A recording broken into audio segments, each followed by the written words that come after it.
Hi everyone, welcome back to the channel. In today's video, we are diving into one of the most important speaking tasks, the read aloud section. So let's get started.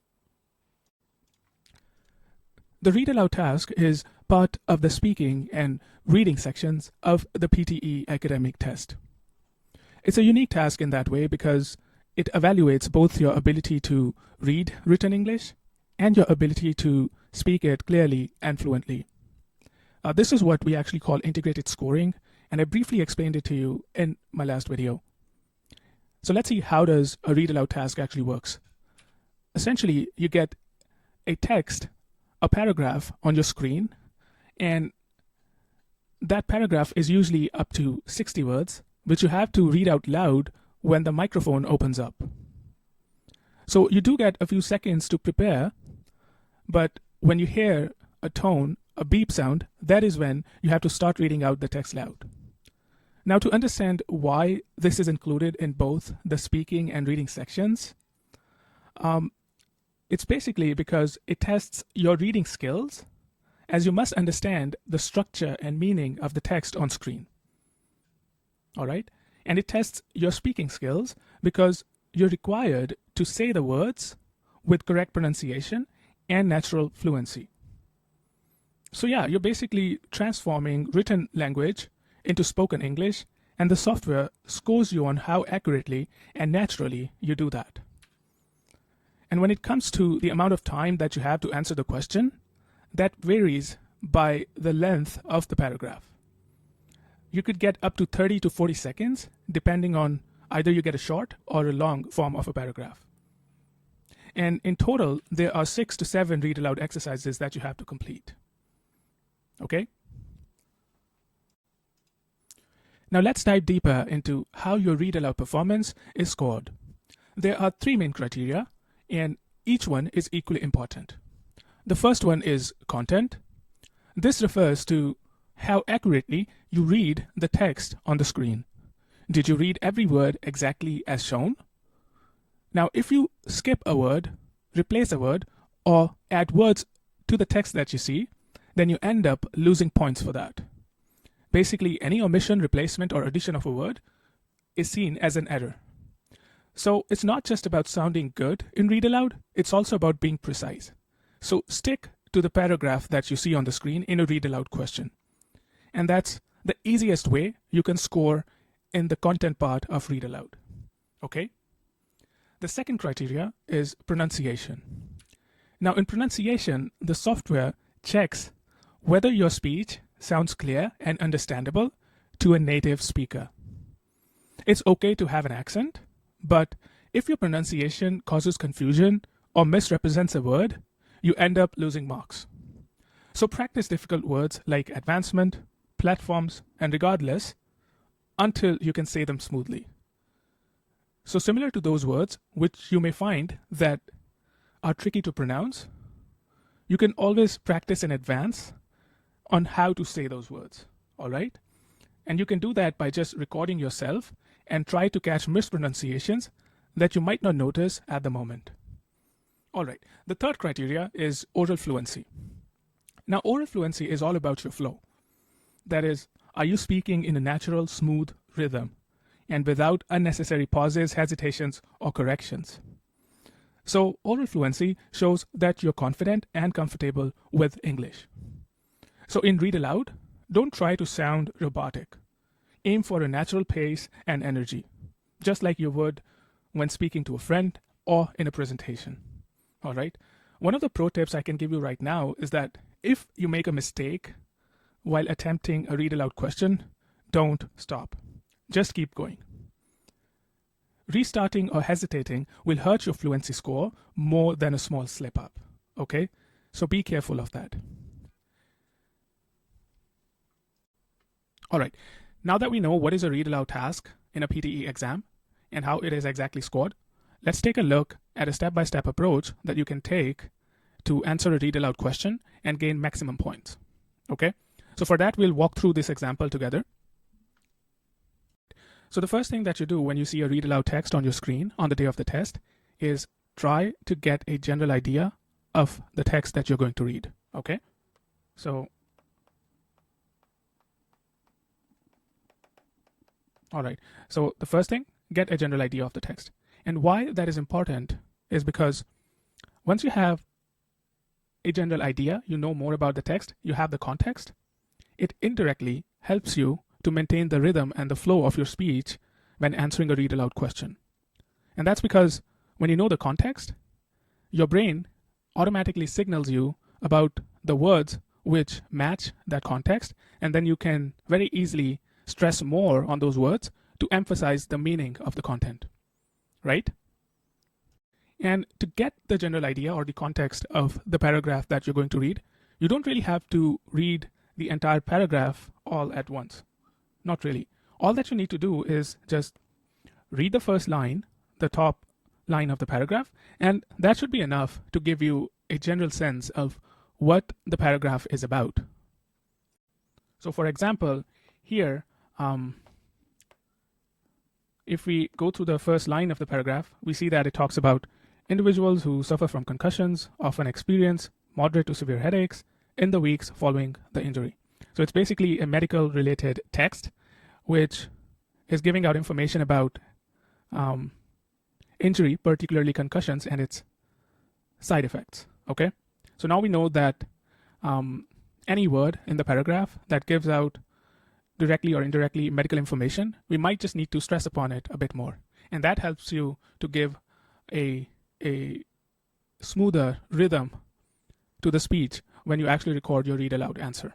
Okay, I hope that makes sense. Okay, now that you have a general idea about the text, what is it talking about, the next thing you want to do is look for the opportunity to take pauses when you actually read out the text loud. Okay, so look for pauses in the text.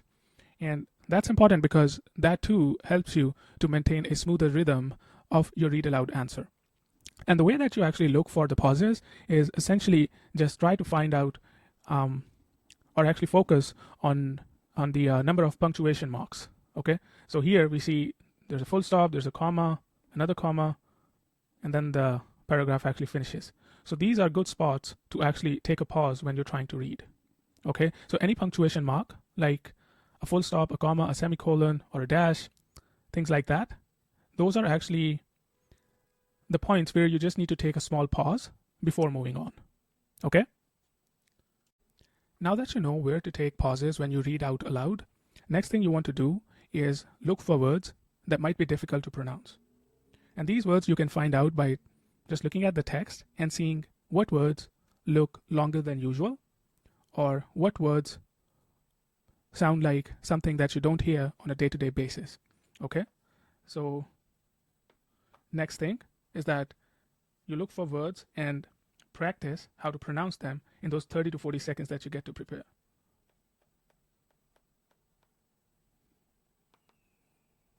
All right, so when we look at this text, we see that there's first word which is longer than usual, and we don't really hear them too often, which is concussions. Concussions. And then when we go forward, we see that there's another word which is this guy here, and it also has a dash. So that means that we need to pronounce it together, not as a single word, not as two separate words. So this will be anti-nausea, anti-nausea. Then this also seems a little difficult to pronounce, intravenously, intravenously. And then if we go forward, we see this word here, placebo, placebo. Okay, now that you know how to pronounce difficult words in your read aloud paragraph, next thing that you want to focus on is oral fluency. Okay, so I'll write it down here for you.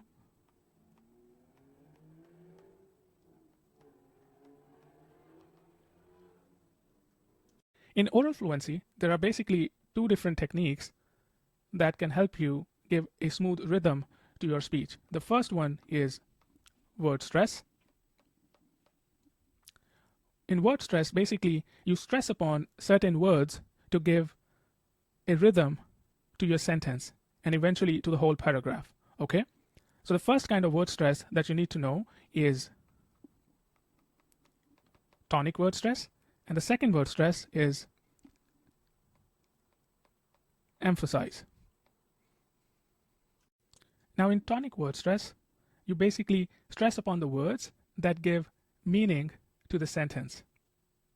Okay, and as a general rule of thumb, the last word in the sentence that adds to the meaning gets stressed upon a bit more than the prior words. Okay, so as a good example, we have the first sentence here in the paragraph where you can see that there are certain words like concussions, headaches, and injury which give meaning to the sentence. So I would read this first sentence as individuals who suffer from concussions often experience moderate to severe headaches in the weeks following the injury. Okay, so that's what a tonic word stress is. And when it comes to the emphasized word stress, that basically is you stress upon a word that emphasizes on the adjective to give meaning to a sentence. So as an example, if I have to say this is a tall building, the way I can say the sentence that emphasizes more on the word tall will give it a very nice rhythm. So for example, I can say this is a tall building. This is a tall building. Okay? And the second technique in oral fluency that you need to know is something called intonation. Okay? Intonation. So that's basically a feature of English language that allows you to give a meaning and an attitude to a sentence when saying it just by changing the pitch of your voice. Okay? So you can either have a higher pitch or a lower pitch that will give a smooth rhythm to the sentence that you're going to speak, and also will give a certain attitude to that sentence along with the meaning. Okay? So the two intonation patterns which you need to know and can help you with your read aloud task are the following. First one is falling intonation, and the second one is rising intonation. Now, what's the difference between the two? A falling intonation refers to lowering your pitch, and rising intonation refers to making your pitch go higher. Okay? And when should you have a falling intonation? That basically happens when you're reading a statement or a fact. Okay? So whenever you read a statement or a fact, you basically lower your pitch towards the end of the sentence. So as an example, this is my book. This is my book. Okay? And when do you use a rising intonation? You use a rising intonation whenever asking a close-ended question. So a close-ended question is basically a question that has an answer as a yes or no. And that's when you basically use a rising intonation. That is, towards the end of the sentence, your pitch becomes higher. So as an example, is that your book? Is that your book? Okay.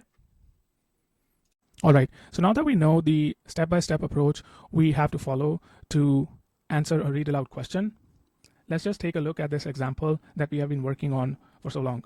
Okay. So we already know the context of this paragraph, so we don't need to read the first line yet again. We can simply just move on to finding the punctuation marks. So we know that when answering the read aloud question, where do we need to take a pause? Okay. So I see a punctuation mark here, another one over here, then there's this one too, another one, and then it ends over here. Okay, so those are the spots where we will take a small pause when reading it out loud. The next thing, we want to focus on the difficult words to pronounce, and they are concussions, headaches, anti-nausea, intravenously, placebo. Okay. All right. So now we know about the punctuations, the difficult words to pronounce. Now moving on to oral fluency, we just need to realize what words should we be giving stress upon. So for that, let's take a look. Obviously concussions, that's an important word which gives information about the first sentence. Same with the headaches, injury, and obviously something has been discovered, so that's important. So we'll stress upon that. Anti-nausea medications, that combination. emergency room, intravenously, and placebo.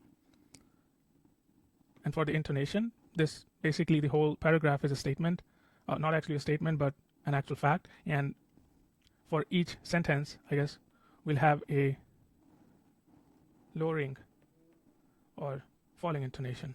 Okay, so let's give this a shot. Individuals who suffer from concussions often experience moderate to severe headaches in the weeks following the injury. However, a recent study has discovered that a combination of two commonly used anti-nausea medications administered intravenously in the emergency room may provide more effective relief for these headaches compared to a placebo. So, how did we do answering that question? Not too bad, I guess. Alright, so that's it for this video. In the next video, we'll look at some more read aloud examples using some sort of an online tool that I can find, hopefully. But until then, take care and don't forget to subscribe to the channel. Bye.